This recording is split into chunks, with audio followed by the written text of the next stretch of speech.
अमरावतीतील जिल्हास्तरीय रुग्णालय अर्थात डफरीन रुग्णालयाच्या NICU वार्डमध्ये आज पहाटे 3:30च्या सुमारास भीषण आग लागल्याची धक्कादायक घटना घडली। या दुर्घटनेत 3 नवजात बालकांचा दुर्दैवी मृत्यू झाला। घटनेनंतर मृत बालकांच्या कुटुंबियांमध्ये संताप आणि आक्रोशाचे वातावरण निर्माण झाले आहे। मृत बालकाचे वडील स्वप्नील बडगे यांनी रुग्णालय प्रशासनावर गंभीर आरोप केले आहेत।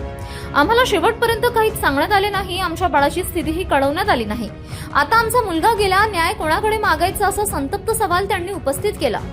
सरकारी रुग्णालयात उपचार घेण्याचे कारण सांगताना खासगी रुग्णालयाचा खर्च परवडत नसल्याने गरीब कुटुंबे सरकारी रुग्णालयाचा आधार घेतात, मात्र येथे गरीब रुग्णांच्या सुरक्षेकडे दुर्लक्ष होत असल्याचा आरोपही त्यांनी केला। या घटनेमुळे डफरीन रुग्णालयातील NICUची सुरक्षा व्यवस्था, अग्निसुरक्षा आणि रुग्णालय प्रशासनाच्या कार्यपद्धतीवर गंभीर प्रश्नचिन्ह निर्माण झाले आहे। दुर्घटनेची सखोल चौकशी करून दोषींवर कठोर कारवाई करण्याची मागणी कुटुंबियांकडून करण्यात येत आहे। तुम्ही तुमचं काम करून घेता, माझ्यावर काय गुजरत आहे मला माहित दादा।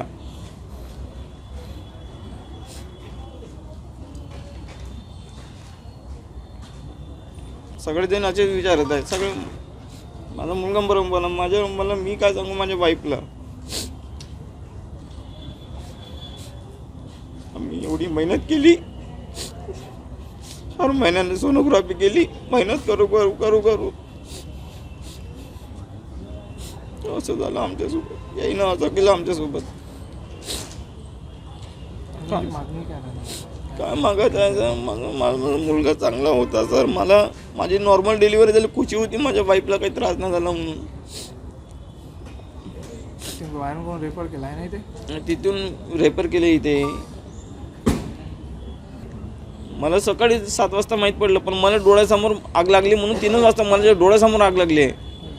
मी खाली होतो, त्याचा कल्लाबाजार चालू होता, मी झोपलोच नाही खुशीनं। माझा मुलगा झाला तर मला खुशी होती, खूप खुशी होती का चला बा सकाळी उठून। मग रात्री झाली होती, ते हकलून देते बाहेर झोपाले 12च्या नंतर। तर रात्री झाली होती, तिला काही खाल्लं नव्हतं डिलिव्हरी झाल्यावर, तिला केळं वगैरे होते पण केळं वगैरे तिला चालत नाही। मग मी म्हटलं चाय मग सकाळी चायचं दुकान खोलते, मग चला बा चाय घेऊन जातो म्हटलं, असं सांगितलं। अरे माझ्या वाईफला माहीत बी नाही काय आता ते कशी कारण माहीत नाही। डिलिव्हरी इथे माझ्या सासरवाडी पिंपळकुटेची आहे, त्याचे 3 किलोमीटरवरून अजिनसिंगी आहे, तिथे दवाखाने वगैरे राहते, तिथे डिलिव्हरी केली। तिथे दवाखाने नाही राहत ना पिंपळकुटेला ना, तेच तर गव्हर्नमेंटमध्ये असं म्हणतं आम्ही कुठं जाणार आहे। विचारायला जाणार दादा, मी गरीब माणूस आहे, मी पार्सल विकतो, 10 रुपये 5 रुपये पार्सल भेटते मध्ये। आम्ही असं सरकारी दवाखान्यात आशेवर येतो, आमच्याकडून प्रायव्हेट होत नाही, तर आम्ही असं होते आमच्या लेकराबाईचं। आम्ही गरीब आहे ना, हे आमचं हे आहे ना, असं आहे ना।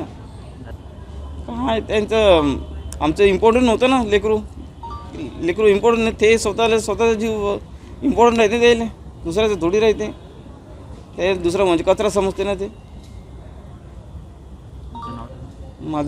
माझं नाव स्वप्नील किरण बोरगे आहे, माझ्या वाईफचं नाव पूजा आहे।